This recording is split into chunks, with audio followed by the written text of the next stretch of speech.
hace casi 20 años hice una tesis en filosofía sobre lo que es el símbolo de la cruz en un tiempo de secularización, en un tiempo de ateísmo, un tiempo de ideología. Para explicarlo todo eso, aunque no vi un hilo conductor hacia el tema, pero creo que es posible que podamos unirlo, lo de seguir, el significado de seguir a Cristo en estos tiempos tan difíciles. Pero si nos fuéramos un poquito al pasado, ya en la palabra de Dios, al terminarse el primer siglo, ya habían dificultades y graves persecuciones, había matanzas. El cristiano tenía que responder a su fe, no a su religión, en un principio ni siquiera a su iglesia, a su fe en Cristo resucitado, muerto y resucitado. Por eso voy a tomar una lectura, varias lecturas, pero en este caso primero, de alguna manera, a lo que nos va a ir animando en la carta a los Efesios, en el capítulo 4. Ya el Señor va, de alguna manera, Pablo va a mencionar algunas cosas que quizás también vemos en nuestros tiempos. Hoy más que nunca la superficialidad, la relatividad, la increencia, la indiferencia, de alguna manera. Por eso voy a hacer una lectura así y que después voy a ir retomando las lecturas que nos van a ir animando en este sentido de cómo, qué significa seguir a Cristo en todos los tiempos, pero más que nunca en nuestro tiempo. Dice San Pablo a la comunidad de los Efesios: en nombre del Señor, en el capítulo 4, verso 17. Yo sé que algunos mansioneros andan con sus Biblias todavía. En nombre del Señor les digo y les recomiendo que no procedan como los paganos, con sus inútiles pensamientos, con la razón oscurecida, alejados de la vida de Dios, por su ignorancia y dureza de corazón. Porque endurecidos se han entregado al desenfreno y practican sin medida toda clase de indecencias. Pero no es eso lo que ustedes han aprendido de Cristo. Despójense de la conducta pasada, del hombre viejo que se corrompe con los malos deseos. Renuévense en su espíritu y en su mente.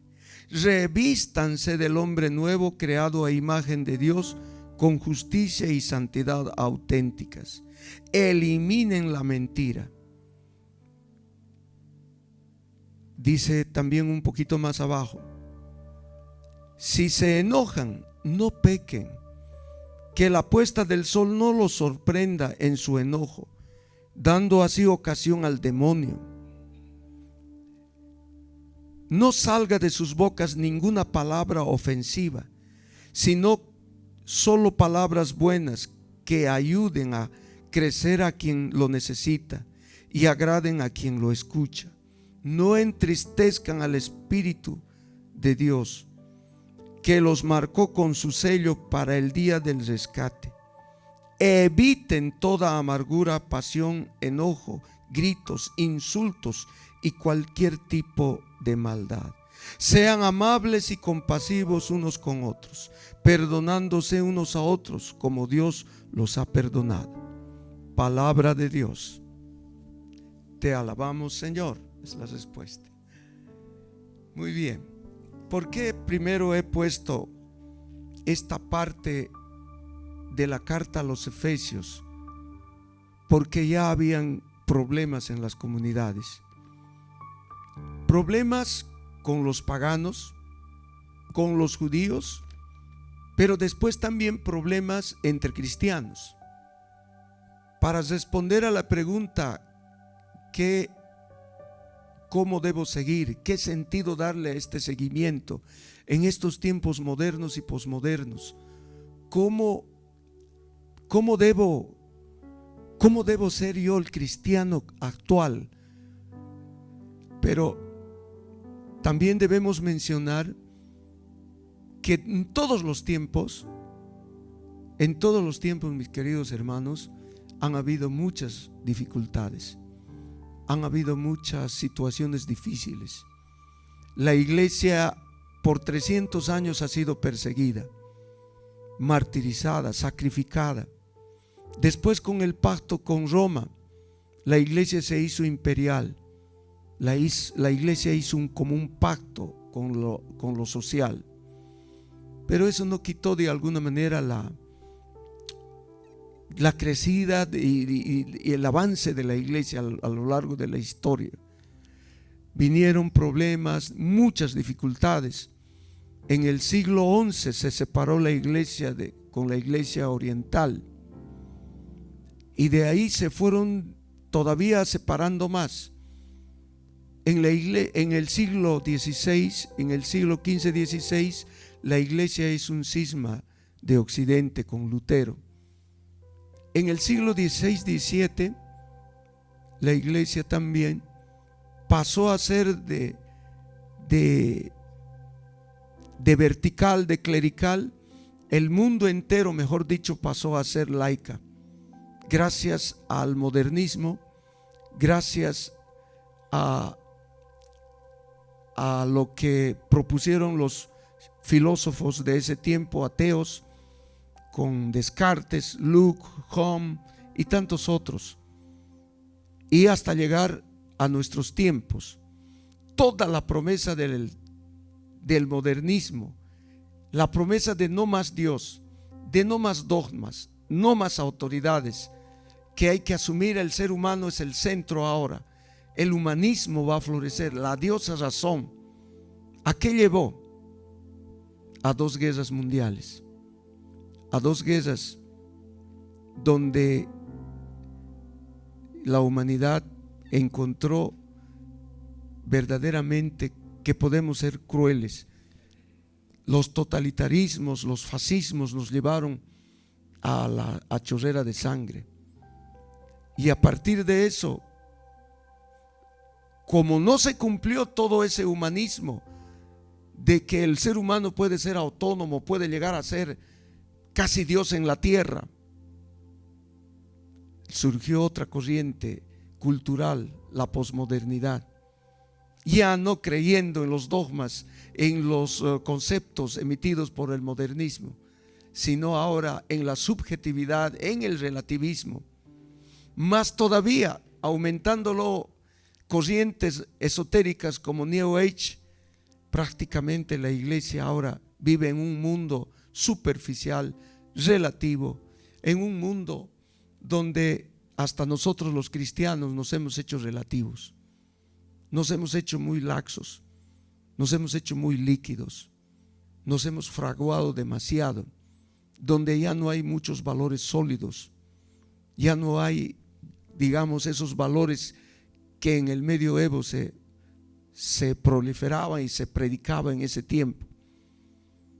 Mezcla de ese superficialismo que predicaron los de la nueva era y del posmodernismo. Ahora pues la iglesia está atacada por todo lado, y de ahí también surgieron el poscomunismo, que ahora se manifiesta como ideología de género, como progre, como LGTB, y hemos visto flagrantemente en este último tiempo en los Juegos Olímpicos. Los Juegos Olímpicos ha sido una muestra de superficialidad, de relatividad. Y si tendríamos que hablar un poco más, ya el ateísmo ha pasado a un sinsentido y de hacer cosas sin límites. ¿Por qué no? ¿Por qué no hacer guerra? ¿Por qué no lucrar? ¿Por qué no matar? ¿Quién nos puede impedir? Dios no existe. La iglesia es superficial. Los dogmas, por tanto, por eso hay guerras y tantas cosas. Y haciendo esa introducción, podemos decir ahora qué sentido le podemos encontrar nosotros. Primero, más que quejarnos, como dije también en una homilía, más que quejarnos en lo que hicieron esos superficiales o como sea que hayan sido los que hicieron esas escenas sobre la última cena, y preguntarnos a nosotros mismos: ¿cómo vivir? ¿Qué significa vivir? ¿Qué significa creer para nosotros, jóvenes, religiosos, sacerdotes, amas de casa, hermanos comprometidos? ¿Cómo sería nuestra respuesta a toda esa banalidad, a toda esa superficialidad? Lo primero que propongo es entrar en nosotros, conocer nuestra realidad, que nosotros también que tampoco estemos en esa superficialidad, no estemos en la mediocridad, empezando por los religiosos sacerdotes. Antes de encontrar respuestas ahí afuera, sería lindo reconocer cuánto me conozco, qué tan comprometido soy con mi fe, cómo soy. Yo mismo me cuestiono, porque ya lo dijo Jordan Peterson en su libro Las 12 reglas. Las grandes guerras del totalitarismo, la Segunda Guerra Mundial, el fascismo de Mussolini, de Hitler, de la China comunista, empiezan siempre con pequeñas mentiras. Con pequeñas mentiras que como que pone el demonio, dice él, pequeños migas de pan o anzuelos para que nosotros caigamos. Empezamos a construir redes de mentiras, grandes mentiras. Poco a poco se va a ir haciendo. Los divorcios católicos, a pesar de ir a misa, a pesar de confesarnos y de rezar, a pesar de esas cosas, vienen por la mentira, por la superficialidad también de nosotros los laicos y de los religiosos y de los sacerdotes. Pequeñas cositas de a poco van creciendo. Los divorcios, las separaciones, el adulterio, poco a poco han minado nuestro hogar, nuestra casa, nuestra vida. Ahora, ¿qué viene ante tanta negatividad? ¿Qué viene?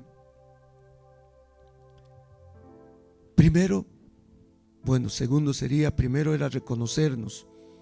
Soy consciente, soy coherente, soy lo que predico y lo que vivo, o también estoy inmiscuido en el adulterio, en la infidelidad, en la pornografía,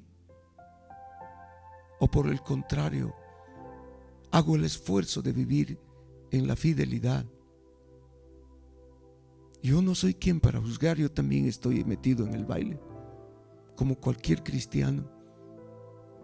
De a poco hemos normalizado el pecado, la conciencia de pecado, como que nos da igual comulgar, no comulgar, confesarnos, no confesarnos, ir un domingo, no ir un domingo a misa, como hemos normalizado. Pero ahora, como propuesta de cómo vivir, pues he preparado así en PowerPoint, de que primero debemos reconocernos que somos religiosos y laicos. Ustedes, les digo con toda franqueza, sin ustedes no hay evangelización, sin ustedes no hay predicación, porque ya la iglesia jerárquica, la iglesia no puede dar pasos. Pero ustedes no son del mundo, pero están en el mundo, y ustedes son la clave importante para que el mundo tenga un poco de esperanza. Ustedes, bautizados laicos, y por eso también los quiero mencionar este libro que quizás no le hemos dado tanta importancia, ni siquiera a los religiosos, pero aquí está, en este texto del Concilio Vaticano II, hay mucha doctrina, y de la buena, para saber la misión del laico comprometido. La misión, hay 4 constituciones, 9 decretos, donde ustedes pueden encontrar material para responder a este mundo descreído, para encontrar también el catecismo católico, pero principalmente acá está la misión del laico. ¿Por qué el laico? ¿Por qué el laico debe ser misionero, comprometido? Hermanos, vuelvo a repetir, sin ustedes no hay evangelización, no hay testimonio.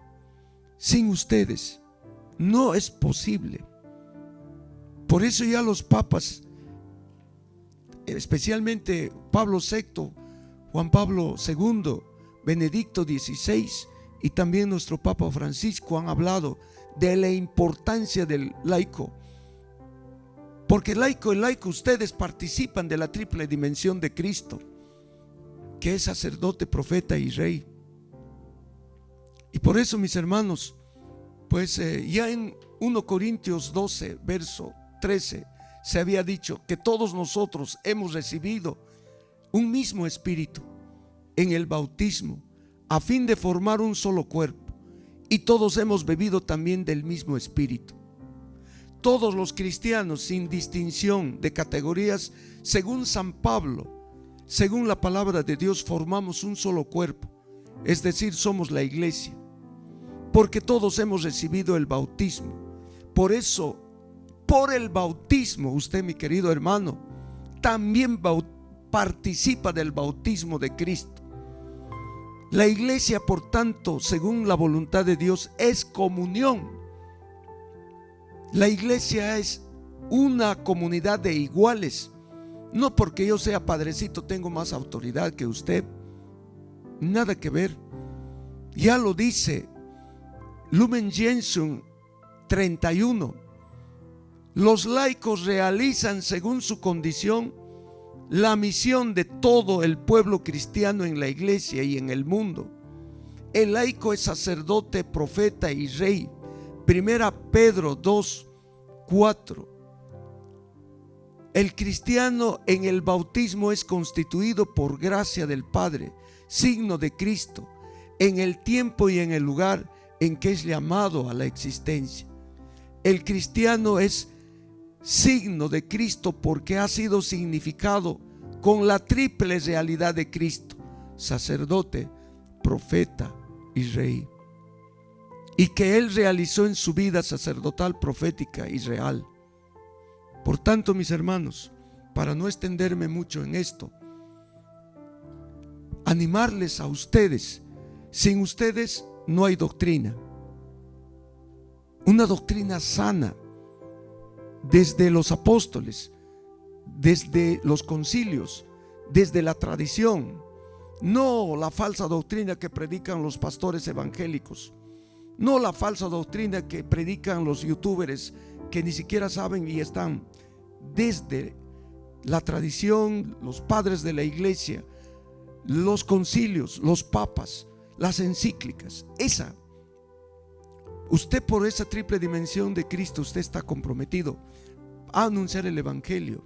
Ahora, lo que nos toca principalmente, a ustedes recurrimos, mis queridos hermanos, para que ustedes se comprometan con esta casa, la casa de Dios. Si ustedes no pueden poder hacerlo, no se va a construir. Es un símbolo la construcción de la casa, que ojalá pueda durar otros 50 años, Dios quiera. Ese compromiso de llevar el evangelio, la buena noticia, ese compromiso de comprometerse en la evangelización, en la misión, pero también en la construcción de las edificaciones.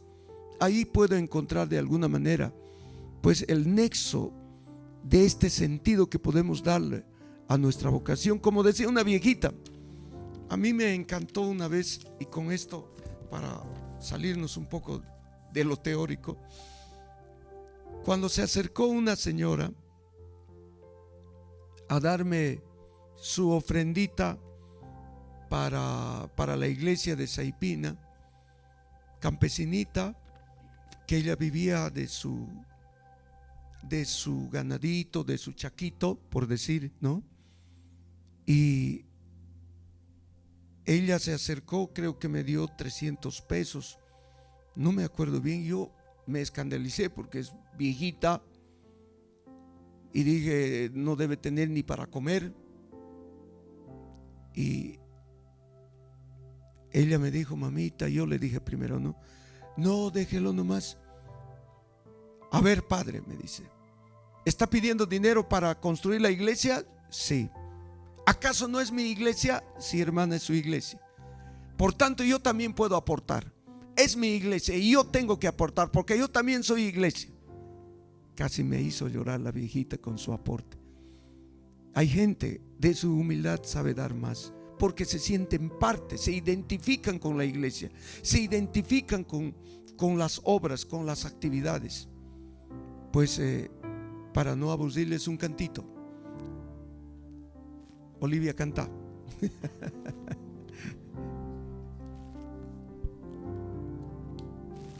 Yo creo en las promesas de Dios. Yo creo en las promesas de Dios. Yo creo en las promesas de mi Señor. Yo creo en las promesas de Dios. Yo creo en las promesas de Dios. Yo creo en las promesas de mi Señor. Si soy fiel en lo poco, Él me confiará más. Si soy fiel en lo poco, mis pasos guiará.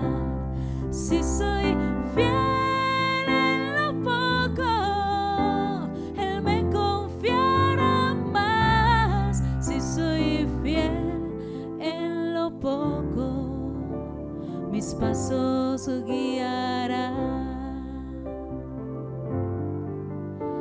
Yo creo en el amor de Dios. Yo creo en el amor de Dios. Yo creo en el amor de mi Señor. Yo creo en el amor de Dios. Yo creo en el amor de Dios. Yo creo en el amor de mi Señor. Si soy fiel en lo poco, Él me confiará más. Si soy fiel en lo poco, mis pasos guiará. Si soy fiel en lo poco, Él me confiará más. Si soy fiel en lo poco, mis pasos guiará.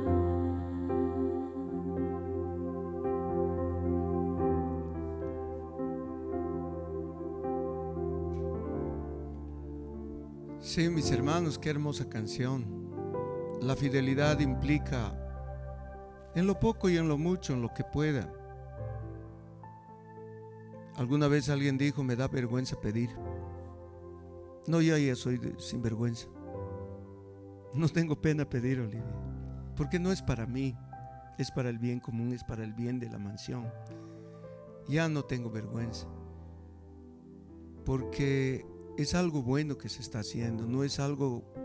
Sé que hay gente que habla por demás, sabemos eso, ¿no?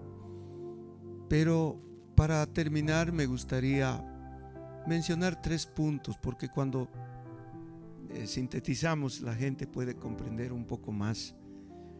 Cristianismo, querida Olivia, no es religión. Y si es religión, diríamos, es más bien revelación. No es un valor. El ser cristiano como religión no es un valor. Es decir, no es justicia, no es amor, por ejemplo. Tampoco unos dogmas, que hay que seguir dogma trinitario, dogma mariano, dogma cristológico. Ni una cosmovisión, digamos, ateos, derechas, izquierdas, no. Liberales, conservadores, no. Para nosotros es la persona de Cristo. religión o cristianismo como religión es Cristo mismo.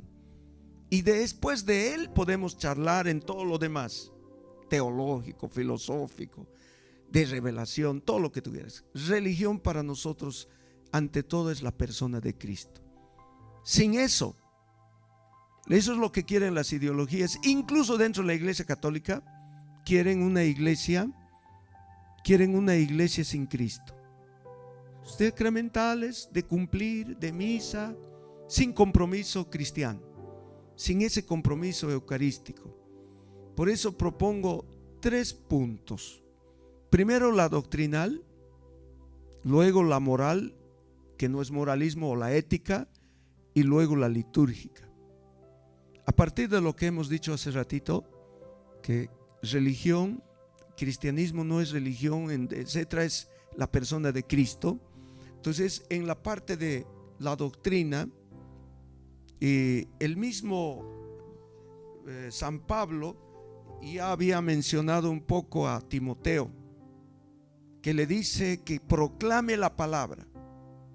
En Timoteo 4:2 dice, 2 Timoteo 4, en el verso 2, proclama la palabra, insiste a tiempo y destiempo, convence, reprende, exhorta con toda paciencia y pedagogía, porque llegará un tiempo en que los hombres no soportarán la sana doctrina, sino que siguiendo sus pasiones se rodearán de maestros que les halaguen los oídos, darán la espalda a la verdad y se volverán para escuchar cosas fantasiosas.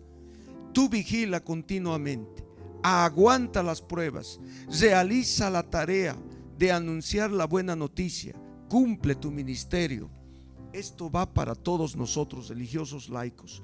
La doctrina, no como teoría, no como algo superficial, sino como la fe en Jesucristo, que deriva de Cristo todo lo que significa eso. Por la profesión personal de fe, cuando tú te haces cristiano y aceptas tu fe católica, primero tienes que aceptar a Cristo como tu Señor. Sin Él, entonces, como me decía alguna vez un amigo en la universidad, yo creo en Dios, no necesito ir a la misa, no necesito confesarme, mi creencia es en Él y punto. No, eso no sirve, eso no conduce a nada, solo a un laicismo, a un relativismo, a una superficialidad, y que llegado el momento te vas a convertir en indiferente o en ateo. Por eso la doctrina basada en Cristo, en la palabra de Dios, en la sana doctrina, en la tradición de los padres, de los escritos del Papa y de todo eso. El segundo punto es la ética. La ética. Si tú dices creer en Cristo, te adhieres a Él, haces comunión con Él, vives su vida, ya no una vida superficial, relativa, llana. Te comprometes con Él, y si te comprometes con Él, te comprometes con tu iglesia. Cristo se manifiesta ¿en qué? En los sacramentos. Nuestra vida católica gira ¿en qué? ¿En base a qué sacramento? Principalmente en los 7 diríamos, pero hay uno solo que marca la diferencia: la Eucaristía. Porque no vas solamente a contemplar, no vas solamente a escuchar la palabra, vas a comerlo. Y por eso esa comunión con Cristo nos tiene que llevar a una vida auténtica, ya no superficial. En eso consiste el desafío de este mundo hoy en día. En eso consiste en que nosotros nos comprometamos con Cristo, con su doctrina, con su palabra, pero ser también coherentes y que nos lleve a una ética, a un estilo de vida, al estilo de vida con Cristo. En el transcurso podemos caer, podemos fallar, pero levantarnos y continuar. Es una invitación a estos jóvenes también que están aquí junto con nosotros, a todos los hermanos que están también viéndonos, y que también ese apoyo, esa ayuda que ellos quieren hacer, que lo hagan. Y ahora viene la tercera. La primera dijimos que era doctrinal, la segunda ética, la moral, la tercera la litúrgica. Hacemos comunión en la casa de Dios. hacemos comunión, nos congregamos para creerle, seguirle y alabarle. Ese es el sentido. Creer en Él, seguirle a Él desde la moral y alabarle y hacer comunión con Él en lo litúrgico. Son tres cosas muy importantes para que en este tiempo de posmodernidad, en este tiempo de superficialidad, de relatividad, y ahí podemos añadirle, si quieres, la devoción a la Virgen María, los ayunos, las mortificaciones, porque sin eso no podemos vencer al enemigo. No podríamos vencer al enemigo. Pues solamente quizás decirle, primero, doctrina, lo ético, la moral y la litúrgica. Por eso estamos bregando por la casa de Dios, para que nos congreguemos como verdaderos hermanos. Apelamos a su buena voluntad y que Dios los bendiga por dar sus aportes, mis queridos hermanos. Olivita, te toca ahora. Qué bueno, Padre, recordar en esta noche esos 3 puntos fundamentales que usted dice, pero con Cristo, ¿no? Caminar con Cristo a través de estos 3 puntos tan fundamentales. Gracias, Padre, también por recordarnos ese compromiso que tenemos nosotros como laicos comprometidos con esta iglesia, ¿no? Con esta iglesia pecadora, pero que avanza junto con nosotros. Y bueno, el mensaje, Padre, quizás para quienes dicen, ¿quién es Cristo? Y no conozco a Cristo. ¿Cómo conozco a Cristo? En los sacramentos. El primer paso es: reconoce que tú eres bautizado y por tu bautizo eres sacerdote, profeta y rey, que por tu confirmación recibiste los dones del Espíritu Santo, y cuando participas en la Eucaristía te alimentas de Cristo, pero que cuando fallas tienes otro sacramento, el de la penitencia o confesión, y así gira. Pues salimos al encuentro del hermano, volvemos a la casa de Dios a alimentarnos. Y en eso consiste hoy en día los jóvenes, los cristianos católicos. No olvidemos la doctrina, la palabra de Dios, nuestra vida al estilo de Cristo, lo moral, lo ético, y por sobre todo la casa, la Eucaristía, la comunión, la cena del Señor, el pan que se parte para todos nosotros, y hacer comunión y salir al encuentro nuevamente, y así sucesivamente. Pero qué hermosa que es nuestra iglesia, ¿no, Padre? Es Tenemos tanto para tener a Cristo a través de los sacramentos.